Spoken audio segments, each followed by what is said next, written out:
from the Big Ten Network. And it says, Big Ten coaches tell you the most overrated stat in college football. Kirk Ferentz said offensive yardage.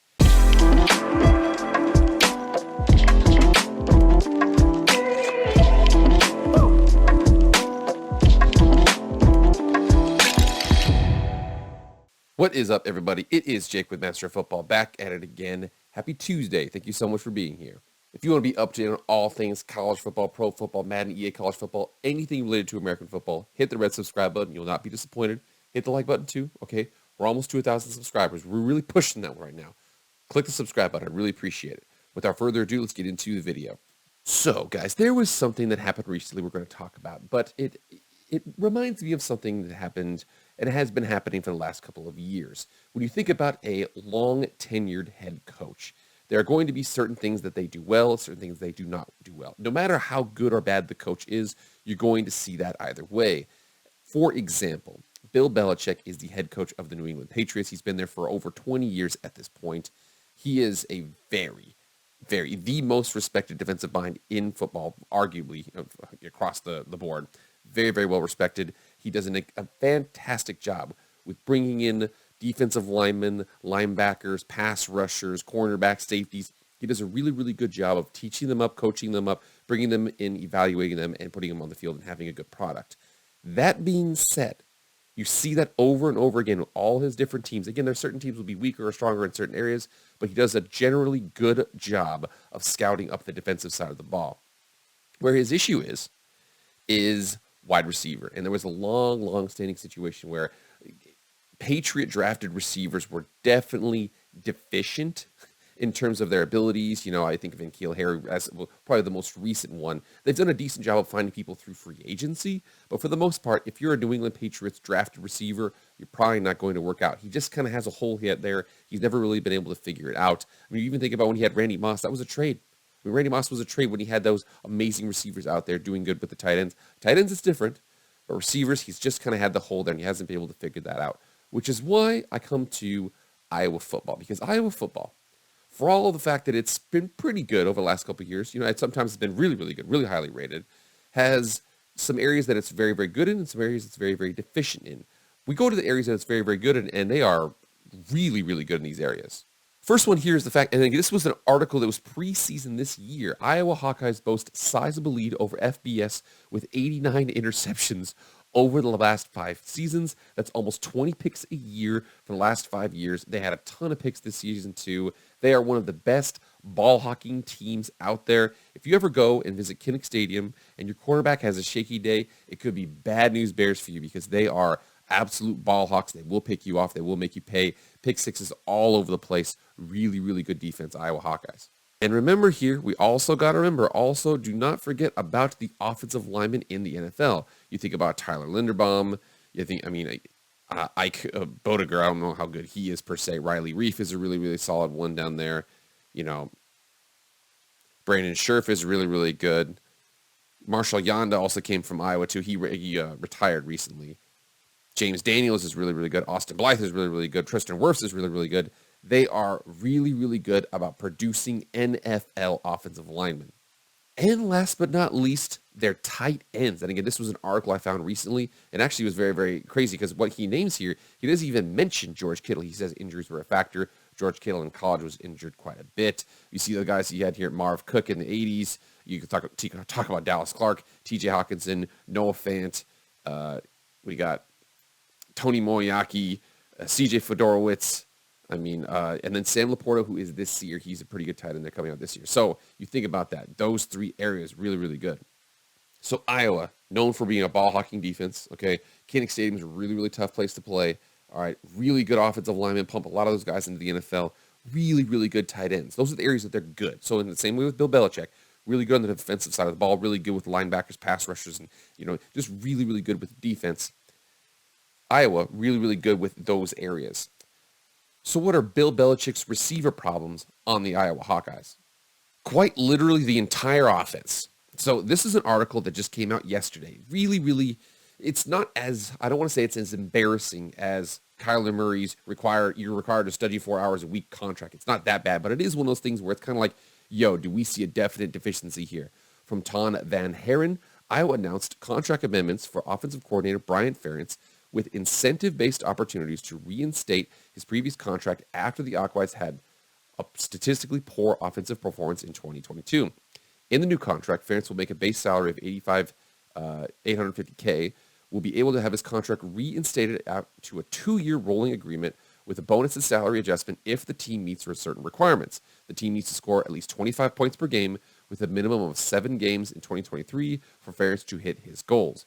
Ferentz was previously making $900,000 a year. He'll receive up to $112,500 in bonus money if he hits all his incentives. His current contract ends June 30th, 2024. You think about that, and again, we're going to get into those numbers here because some of the numbers, it said 25 points a game with a minimum of 7 games in 2023. With a win in a minimum of 7 games in 2023, we're really going to have to see that because he definitely didn't get close to that. But again, back to this situation here. The incentive marks are relatively low, as 25 points per game would have placed Iowa at the 85th among 131 FBS teams. This past season, the Iowa Hawkeyes ranked 123rd, averaging just 17.69 total points per game. The Iowa offense ranked second to last in yards per game, third to last in yards per play, averaged under 100 rushing yards per game, and 156.7 passing yards per game, which was good for 123rd overall. The team has brought in some new faces to help the offense, including Michigan quarterback Caden McNamara, who helped the Wolverines beat Iowa in the Big Ten championship game in 2021, as well as Michigan tight end Eric All, Miami, Ohio offensive lineman Rusty Feth, that's an awesome name, and Saginaw Valley offensive lineman Dijon Parker. The announcement of Ferentz's amended contract comes 5 days after head coach Kirk Ferentz, Brian's father, said there will be no changes to the staff. Kirk Ferentz told reporters he didn't say the team would have the same offensive scheme, but it won't look radically different if changes are made. Says here, the thing I'm most focused on will be the points because that's what counts. Obviously, everything you do offensively goes into that. I look back, we've had years like this, and it's not much fun, certainly, to win 8 games. That's no easy trick when you score 17.8 points a game. That's not easy, but I'm optimistic. I think I know the causes as I've covered for challenges this year, and we've taken steps already in terms of addressing that. And when you come over here to offense, and again, I watched the New Mexico Lobos play before. It was a really, really ugly game. You see the fact that they averaged 228 yards per game, not very good. 251.6 is the Iowa Hawkeyes, and then UMass Minutemen, and then Colorado Buffaloes. These are some of the worst teams in the country. Iowa won 8 games, and they were 130th out of 131 teams in offensive yardage. It's one of those things that you really, really... Man, I don't want to point to one guy, but one guy didn't help that situation. That was quarterback Spencer Petras. Spencer Petras from San Rafael, California, comes in, and as a matter of fact, I don't know if it was because of injury or because of play. Either way, he has played his 5 years. He actually has another year of eligibility. He wants to return to the Iowa Hawkeyes and the coaching staff. He does not want to be a player, and he just never really took off the way he wanted to.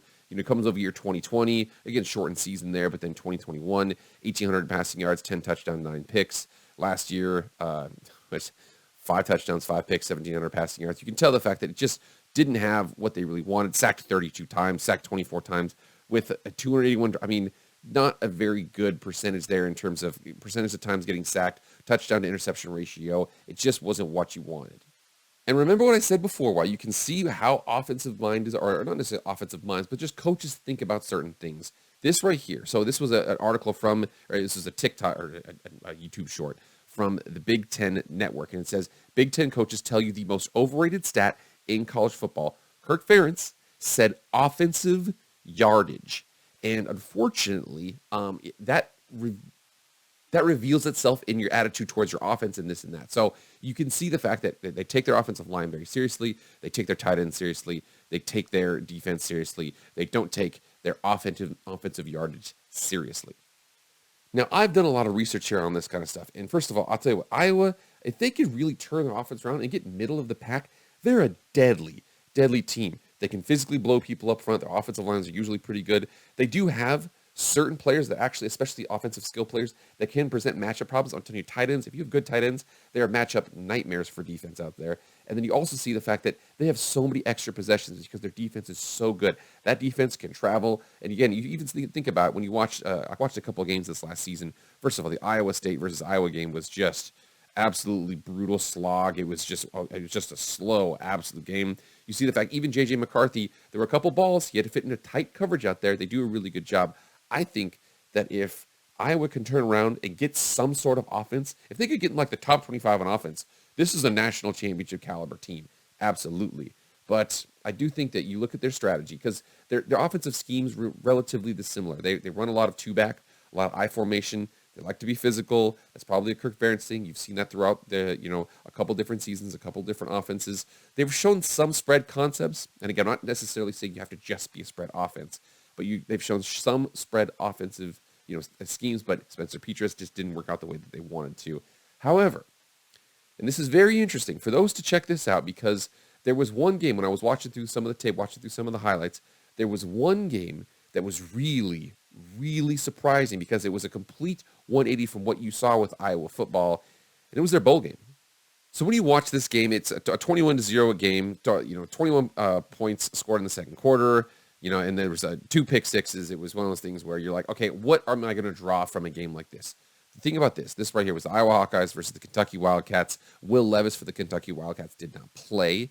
Iowa Hawkeyes, again, they also did not have Spencer Petras in the game. They had Joey Labas in the game. Now, you see the fact that they only had 206 yards total offense to Kentucky's 185, and then they had 139 passing yards and 67 rushing yards. However, this is very important.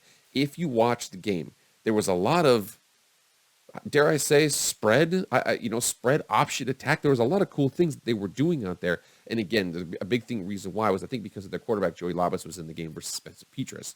But you saw the fact they were borderline creative. I mean, if you were to watch that offense in the bowl game, they were doing shotgun motions, screens, fake this, fake that, off plays over here, plays over there. They were doing a lot of really cool things that you didn't see a lot of before. Could it be Spencer Petras holding them back? Could it be Joey Labas being a spread-type quarterback? One of those things is true. However, I also know that being an offensive mind, you have to have, Ben Roethlisberger ran RPOs with the Steelers in his last year, okay? He was as mobile as a tree, but they still tried it. They still did it. Think about this, too. Think about that Iowa offensive line in one-on-one situations in space. Now, I know that with a big offensive line, you want them to have, play them in a phone booth, but guys like that, you get those skill positions out in some space. You have the big offensive line to fall behind. There's lots of good things you can do with that. You don't have to be a soft offensive line if you're a spread offense. There's many, don't let it get twisted in that way. But the cool thing about this, though, they kind of switched from a pro-style offense with some spread things they would do every once in a while, maybe go shotgun, maybe go trips. Then they were doing 3 receivers, 4 receivers. Sometimes they were going, multiple tight ends in the shotgun with some motions, with some veers. Lots of really cool things there. And I think a big aspect behind that is their quarterback, Joey Labas. So you check out Joey Labas, and I hope I'm saying his name right. But again, he's a 3-star quarterback, a 4-star if you go to 247 Sports. But he had offers from Ball State, Akron, Bowling Green, and Central Michigan. He goes to Iowa. He is from Ohio. You watch his highlights. He's very fast. He's very agile and things like that. Spencer Petras didn't really have that ability. So you think about a guy like this. This guy helped open up the offense. Do I think it's perfect? No. Obviously, they had 200 yards in a bowl game. But it's one of those things where if Iowa can develop their offense going forward and kind of modernize a little bit on that side of the field, keep the offensive line the way it is, keep your titles the way you are, maybe get a little bit more creative in how you create some lanes, maybe have a change in strategy on offense because offensive yards was a definite deficiency. If you can get it around, Iowa is going to be a problem for a lot of teams. Now, if you think about that, I already said Cade McNamara is going there. Joey Labas is going to return. So it's one of those things. Do you want to go with Cade McNamara, continue with the same offense, be a run, play action, deep kind of throwing, play action boot, things like that? Or do you want to go with a little more of a spread concepts? You want to maybe spread teams out a little bit? What do you guys think they want to do? I personally think Joey Labas is the direction of the future, having a 2.0 quarterback, a quarterback that can move. As much as I like Cade McNamara, very, very solid. And I bet Kirk Ferentz is like, you know what? I like my offense. I like it to run the ball. I want to be conservative and this and that. We want to play to our defense. I understand that perspective, but I feel like Iowa is one of those situations where is this your strategy? Is it helping you or is it hurting you? It depends. I know that Iowa can't recruit the same way Ohio State does. Iowa can't recruit the same way that Texas does. So they have to be a little more adaptable and they have to, in certain ways. I remember Stanford when they were back in the day, with Jim Harbaugh, they were a very, very physical running team because they didn't have, 4-3 guys on the outside of receiver. They had good tight ends. They had good offensive lines. They had good quarterbacks. Now, for Iowa, we'll see what they do at quarterback, man. But I'm telling you, you see the fact that they really want to adjust the offensive side of the ball. I'm telling you, If you guys don't believe me, go check out that bowl game. Even if they weren't necessarily moving the ball very much, they were trying stuff. They were trying some things that were new. I really appreciated that in them because I think that it will pay dividends if they can kind of develop that down the road. But Iowa needs to address their offense because I think they are a absolute power. I mean, Kinnick Stadium's so hard to play at. Kinnick Stadium's so hard to play at. They get a zillion picks. You know your offensive line is going to be good. You know our tight ends are going to be good. Create some one-on-one opportunities for receivers. Maybe get your running backs out in some space. I wouldn't mind seeing a little bit more of that. But that's just me. What do you guys think about this whole situation? Iowa, new contract. They need to score some points. Get in the comments right now. Tell me what you think about this whole situation. All right, guys, that's it. Thank you so much for being here. Remember, like, share, comment, subscribe. Do all that stuff. I appreciate it. I'll see you guys later. I am out.